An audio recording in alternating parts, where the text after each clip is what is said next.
మరి ఇందాక మనం మాట్లాడుకున్నట్టుగా ఈ వైట్ బ్లడ్ సెల్ కౌంట్ తగ్గుతుంది అనుకున్నాం కదా, ఆ వైట్ బ్లడ్ సెల్స్ కూడా ఇప్పుడు ఈ స్టెమ్ సెల్స్ వెళ్ళి ఆ వైట్ బ్లడ్ సెల్స్గా కన్వర్ట్ అయ్యి మనకి ఒక యంగర్ ఆర్మీ అని ఎందుకంటున్నానంటే బాడీలోకి ఏదైనా ఇన్ఫెక్షన్ వచ్చినప్పుడు ఈ వైట్ బ్లడ్ సెల్స్ కదండి ఫైట్ చేస్తాయి. So younger and more efficient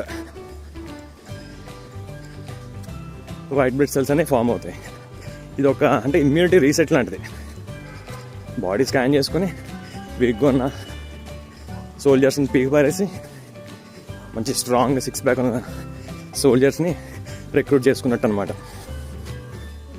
జనరల్గా ఈ స్టెమ్ సెల్ థెరపీలు ఇవి మనం వింటూ ఉంటాం కదండి, చాలా ఎక్స్పెన్సివ్ ట్రీట్మెంట్స్. ఇక్కడ మనకి ఏం లేదు, ఒక 3 రోజులు నోరు కట్టు కూర్చుంటే బాడీ ఫ్రీగా మన దగ్గర రూపాయి కూడా తీసుకోకుండా ఎంతో ఎఫిషియెంట్గా చేసి పెడుతుందండి. ఆటోఫేజీ గురించి ఏదైతే అనుకున్నాం అది ఇప్పుడు పీక్ లెవెల్కి రీచ్ అవుతుందండి. అది మన ఇమ్యూన్ సెల్స్ వరకు కూడా వెళ్తుంది అనమాట. అంటే autophagy of immune cells, old damaged tired inefficient white blood సెల్స్ని కిల్ చేసి వాటిని బాడీ నుంచి రిమూవ్ చేస్తుంది.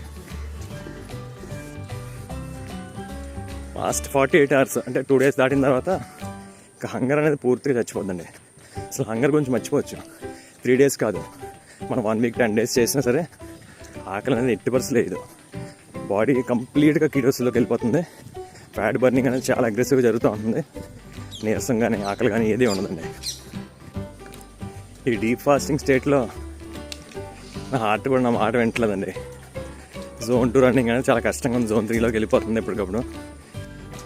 నా బాడీ అనుకుంటూ ఉంటుందండి ఇంకెన్ని విధాలుగా స్ట్రెస్లో తీసుకెళ్తారో నన్ను అని చెప్పి. తర్వాత ముందు షుగర్లు, బీపీలు, రోగాలు, మోకాళ్ళ నొప్పులు, వెన్నుపూస సరిగిపోవడం, జ్ఞాపకశక్తి తగ్గిపోవడం, ఇటువంటివన్నీ జరిగిన తర్వాత అన్నా సరే బాడీ స్ట్రెస్లోకి వెళ్ళి తప్పదండి. దాని బదులు మనమే ఆప్షనల్గా 6 monthsకి ఒకసారి 1 yearకి ఒకసారి ఇలా బాడీ రీసెట్, కార్ని సర్వీసింగ్ తీసుకెళ్ళినట్టు చేసుకుంటే చాలా బెటర్ అనిపిస్తుంది.